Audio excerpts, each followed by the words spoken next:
Bonjour et bienvenue dans cette vidéo sur le thème de la procrastination. Alors, c'est un thème qui est souvent abordé, hein, donc vous avez sans doute déjà lu beaucoup de choses pour vous aider à dépasser la procrastination. Pourtant, je vois que c'est une thématique qui revient souvent auprès des personnes que j'accompagne et puis que j'ai moi-même aussi expérimenté. Alors, j'ai vraiment cherché à vous délivrer 5 points pour vous aider à vous remettre en mouvement Hem et à dépasser justement cette procrastination. Alors le premier point, il est pour moi fondamental et il ne va pas s'appliquer qu'à cette thématique de la procrastination, mais l'invitation ici de ce premier point, c'est lâcher le jugement sur vous-même. Parce que ce qui se passe, c'est que bien souvent, qu'est-ce qui nous enferme, hein, dans certains comportements que pourtant nous souhaitons, dépasser? C'est le regard, le jugement que nous portons sur nous, hein. Comme vous le savez peut-être, tout ce à quoi je résiste persiste. Alors plus je m'en veux de procrastiner, plus je me juge de procrastiner et plus je rétroalimente la procrastination et donc moins ça m'aide à passer à l'action. Donc je dirais que la première chose que je vous invite à faire si aujourd'hui vous procrastinez sur une thématique, c'est lâcher le jugement. Regardez-vous avec un regard bienveillant et faites taire le tyran intérieur, hein, celui qui vient et qui vient et revient avec ses jugements et ses critiques parce que lui, il pense que ça vous aide et que ça va vous aider à passer à l'action. Mais encore une fois, peut-être que vous avez déjà eu un manager qui dirigeait ses équipes par la terreur. Eh bien, sur le long terme, c'est rarement porteur. Donc vraiment, on revient à un discours plus bienveillant, on lâche le jugement et on se rappelle que rien n'est permanent.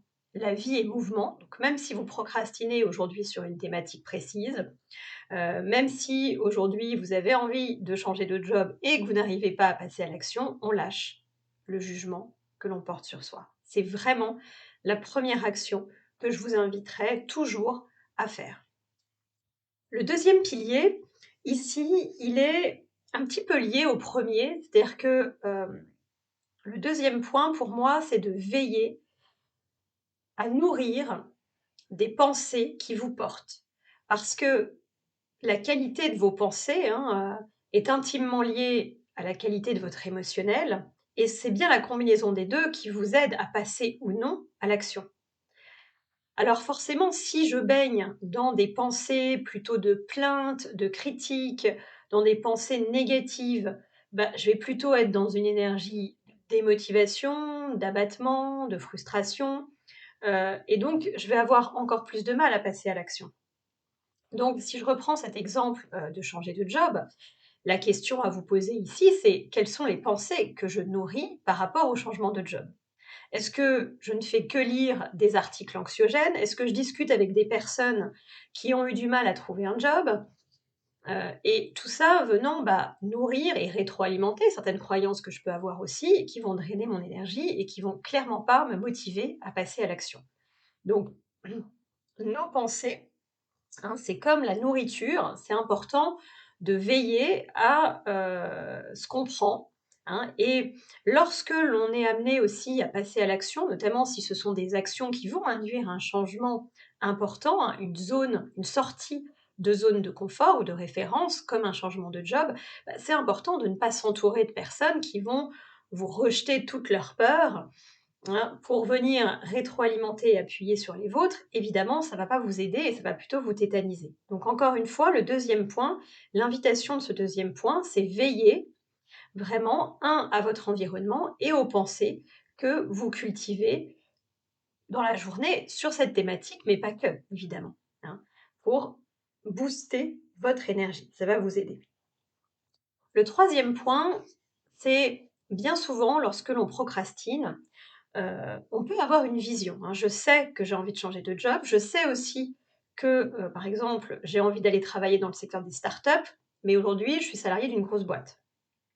Le saut peut paraître, très important et du coup, je vais avoir du mal à passer à l'action parce que entre l'un et l'autre, En fait, voilà, je ne sais pas quoi faire, hein. C'est comme si je devais sauter et puis de l'autre côté de la rive, mais la rive, elle est beaucoup trop loin.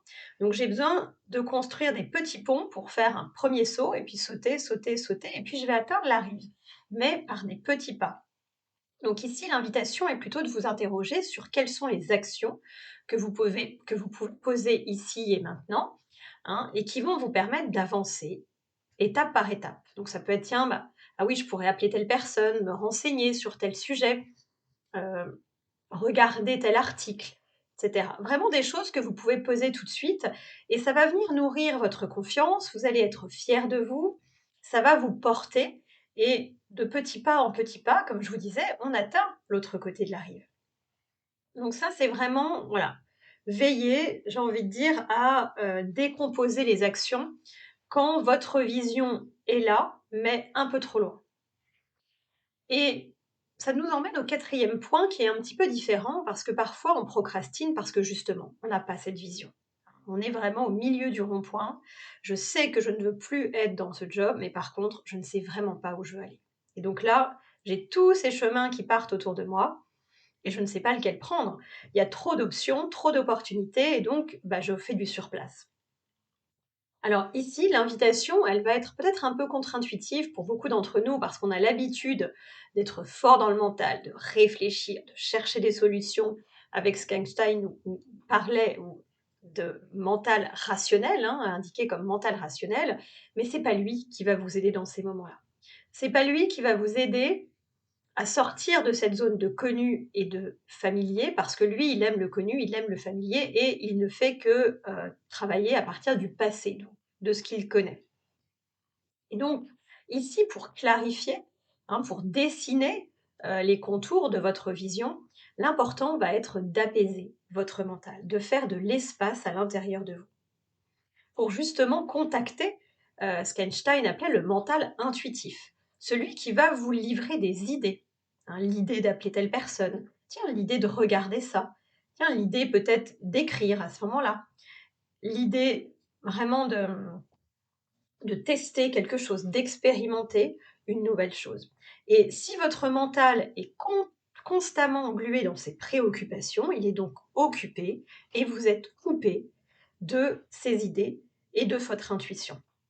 Or, à certains moments, pour vous remettre en action, vous avez besoin, c'est votre intuition qui doit vous guider et ensuite votre mental qui vient au service, justement, implémenter les actions et vous aider à définir ce plan d'action.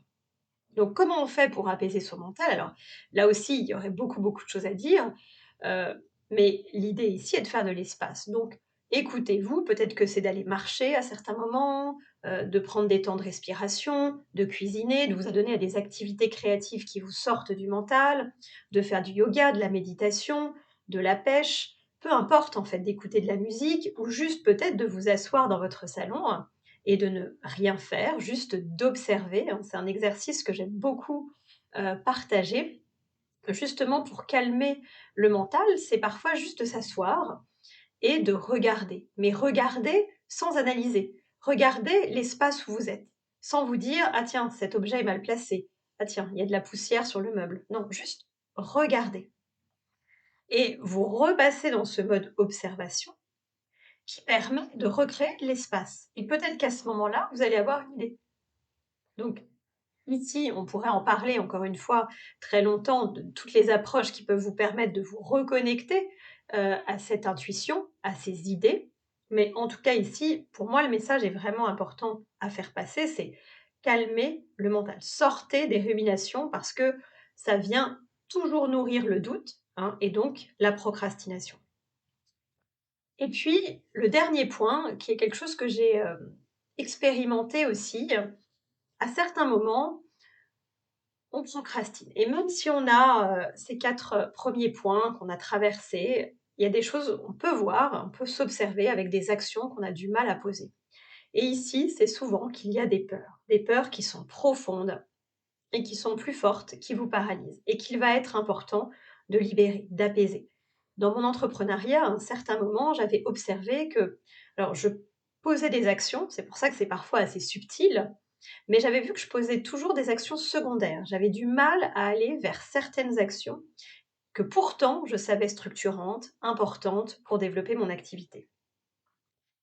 Et c'était bien malgré moi, mais j'ai quand même observé ça et j'ai eu envie d'aller voir à l'intérieur de moi, justement, qu'est-ce qui se jouait? Parce que je voyais bien, il y avait quelque chose qui coinçait et j'ai été me faire accompagner parce que c'est vrai que ça, c'est un chemin qui est difficile de faire seul pour voir les peurs profondes et c'est vrai que j'avais encore des peurs, peur de me tromper, peur de manquer, qui m'empêchaient d'aller poser certaines actions, qui venaient me faire procrastiner, m'immobiliser et bah, ici, hein, l'invitation évidemment, c'est d'aller vous faire accompagner pour les lever parce qu'en fait, assez rapidement, encore une fois, ça prend pas des mois, on peut apaiser ces peurs et ça va vous permettre de vous remettre dans le mouvement de manière fluide, hein. Moi, c'est aussi ce que je fais avec les personnes que j'accompagne lorsqu'on est sur ces thématiques-là, c'est d'aller voir justement dans le subconscient quelles sont les peurs, les croyances qui vous freinent en fait pour les lever, les libérer et naturellement, vous allez revenir dans un passage à l'action.